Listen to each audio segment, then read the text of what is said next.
Estimados irmãos e irmãs, legionários e legionárias, salve Maria!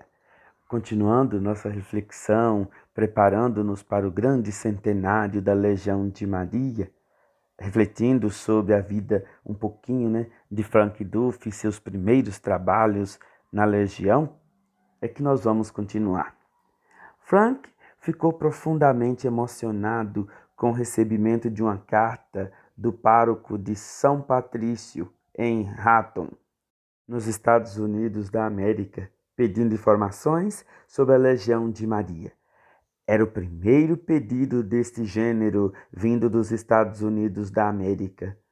O pároco lera um artigo sobre a Legião na Denver Review, revista de Denver, escrito por Padre Joseph, que vira trabalhar a Legião quando visitara Dublin no verão de 1931.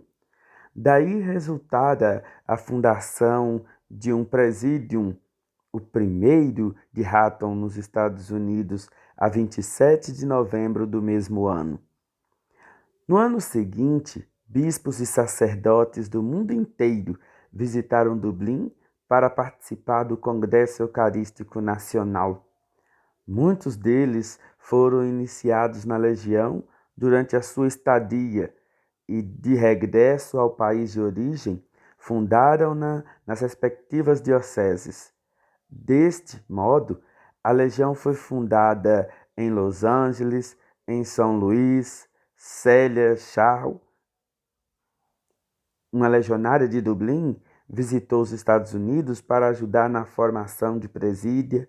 Foi então que um rico homem de negócios de São Francisco, o Sr. Barclay, pediu o envio de um legionário para os Estados Unidos a fim de ali fundar a legião, comprometendo-se a pagar todas as despesas. Mary Duff, escolhida como a primeira enviada, tinha atrás de si 9 anos de experiência da legião. Levemente apreensiva, mas entusiasta, confiou no bom êxito da sua missão. O sistema legionário é basicamente muito simples e os sacerdotes que desejavam fundar a legião nas suas paróquias podem aprender em pouco tempo os elementos fundamentais. Acharam fácil também treinar os membros.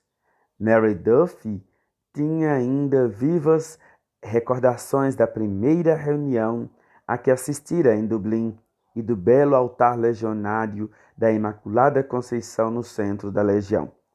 Ouvira Frank muitas vezes insistir que um presídium da legião pode comparar-se à presença de Maria no local onde existe.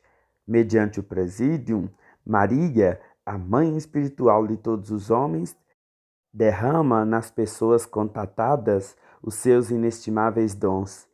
Daí, a estátua de Maria na reunião para lembrar sua presença.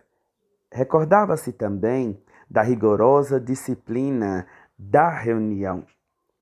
A sua presidente fora formada pela senhora Kirvan, a primeira presidente da legião. A disciplina rigorosa surpreendera e, no entanto, gostava dela. Afinal, a legião era um exército espiritual, certamente, mas, no entanto, um exército que tratava de assuntos importantes, tais como a graça, as almas e o mal. Se as normas tivessem sido introduzidas só para garantir a eficiência, já se justificariam. Possuíam, porém, um valor mais elevado, assim como os monges e religiosos tinham a regra de vida para os ajudar no caminho da santidade. Assim também, os estatutos da legião ajudariam os membros a progredir solidamente nas virtudes, tais como a humildade, a obediência, a caridade, o sacrifício, etc. Mary embarcou no dia 3 de junho de 1934. Frank, no cais, acenando a Deus, sentia-se emocionado. Sabia que as possibilidades de trabalho da enviada eram imensas. Dentro de alguns anos, mais 2 legionários, John e Una, iriam juntar-se a Mary como enviados para os Estados Unidos da América. Em breve, todo o Novo Mundo receberia um grande impulso. Viajaram de costa a costa e avançaram pelo Canadá, visitando os bispos para garantir as licenças necessárias, dirigindo-se a grupos aos quais explicaram os elementos essenciais da legião, organizando presídia, formando os oficiais, avançando para novos campos de evangelização, mas voltando atrás em seguida para rever e consolidar o trabalho iniciado. Em alguns lugares, os sacerdotes eram lentos em compreender ou admitir o valor da legião. A ideia de envolver os leigos no apostolado de caráter espiritual parecia-lhes arriscada e revolucionária. Estava-se então há 30 anos do Vaticano II.